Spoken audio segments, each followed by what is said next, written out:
sincere thank you to HMUN India for this invitation, because having an audience of 1,000 teenagers is actually a privilege that's normally reserved for popular culture icons, right? Rock stars, not professors. So I'm actually quite genuinely humbled to be with you here this evening. So like I said, I run a research center. It's a joint venture between the University of Oxford and Flame University. And basically we apply experimental methods from the sciences to questions that are interesting for social scientists. We just set up a Twitter account so you can look for us, follow us, and get involved in our research actually. And personally, I am what you would call an impact evaluation specialist. So I'm interested in understanding government policies, public policies that are meant to improve the lives of low-income households and individuals. And I study things like housing and sanitation and nutrition, and more recently, making the police more responsive to women who come into police stations. So basically my job, my career is impact evaluation, and I was really excited to hear that your theme for the conference is Act to Impact, right? And I plan to use the next 15 to 20 minutes to talk to you about this research, and using the example of one particular project in nutrition that I've been working on to fight anemia with some colleagues who are professors at the Poverty Action Lab at MIT. And I'm going to use this as just an example that will help us then think about, if I'm trying to act for impact, act to impact, how do I know when I've actually achieved impact? What is impact and how do I measure it? So let's get started. So I picked a program that's related to nutrition because, first of all, it's related to Sustainable Development Goal number 2, right? Zero hunger. So now we're actually thinking, when we think about hunger these days, actually the good side of it is that there are fewer people who don't have enough food, but we still have to work on the quality of food that people are getting. Okay? So it's not just quantity, it's also quality of food that matters. And in India, we actually still have a big problem with this, right? So 3 in 10 of the kids who are stunted in the developing world are coming actually from India. Okay? So long-term nutritional problems. But luckily we have this new national nutrition mission that has come up, and this policy is supposed to deal with stunting, anemia, underweight, and low birth weight of babies, right? And it's actually funded to have an impact on 10 crore people, or 100 million people, right? So it's a very large problem, and a lot of resources are being dedicated to solve it.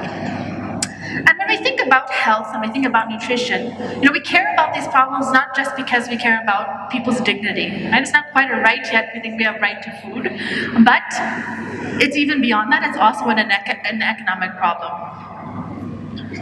So maybe you know these guys. These gentlemen are here not actually just because they won the Kiki Challenge, but they're here because I want to make a more serious point. And that point is, look at this picture, okay? This is actually how agriculture gets done in a lot of the world, okay? So we still have unmechanized agriculture that depends on human labor, right? Human power, human endurance, human strength, right? So we're plowing by hand with animals, and this means that if somebody is undernourished, that they actually are working too hard to do what they need to do, right? Or they're actually not necessarily earning enough money for the work that they put in. And we focus on anemia because what anemia is basically you don't have enough iron, and this means that in the background your red blood cells aren't transporting oxygen around your body. So this means that you feel lethargic if you have it, you don't have endurance, and also it impacts your cognition, right? So you have lower capacity for memory. So there could be students in your classrooms right now where you're studying. If they're anemic, they're actually not able to do as well in school, even though they look normal. They're not able to do as well because they have anemia. They have trouble remembering things that you might, as a healthy person, remember. Okay? So lots of effects. They are economic as well as relating to health. So when we think about trying to solve this problem of anemia, we really have 3 solutions, right? The first is, because this is about iron, the first is we try to get people to eat different foods, right? We want them to eat more food with iron. But But one thing is that it is extremely hard to change people's diets, right? One of the hardest things you can do is try to get, a large number of people to change the way that they eat, right?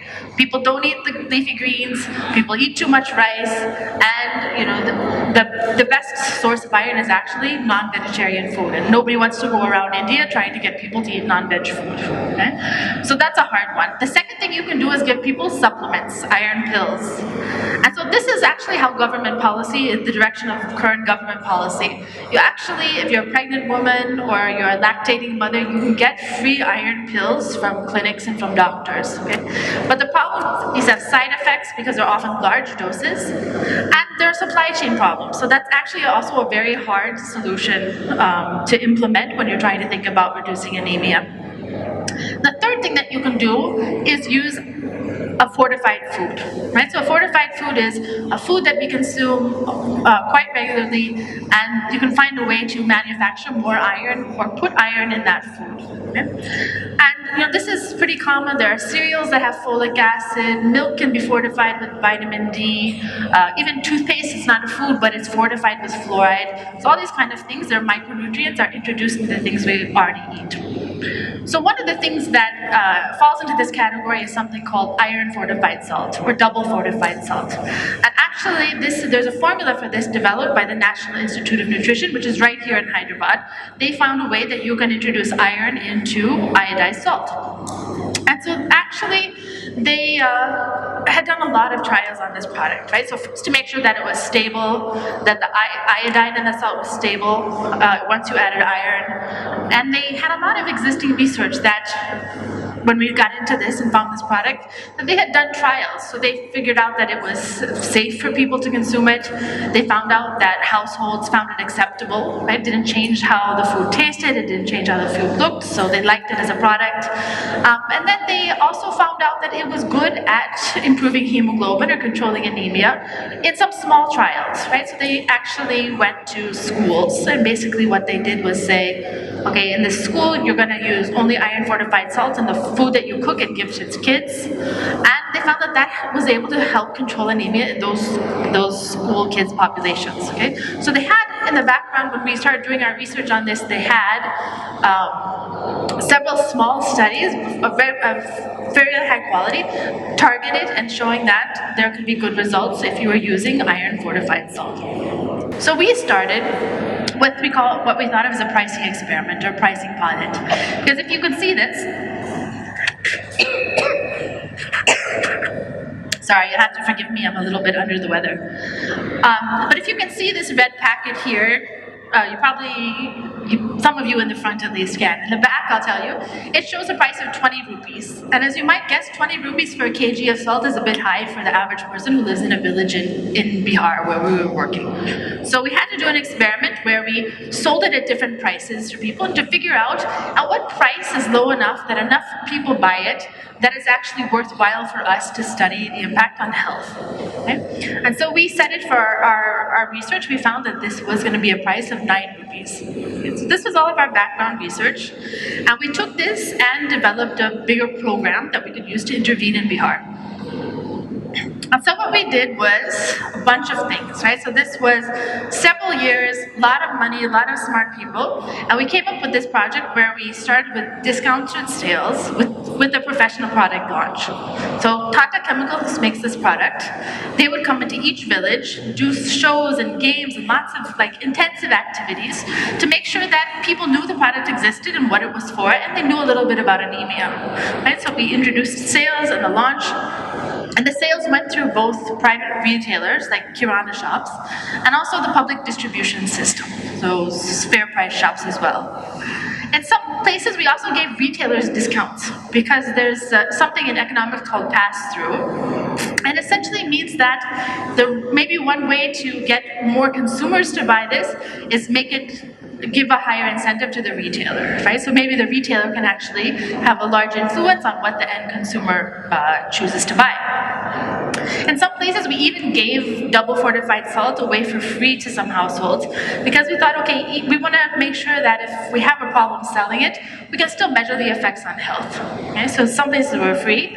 And then this picture is a still from a film that we made. Basically, this fits within the genre of what you think of as edutainment.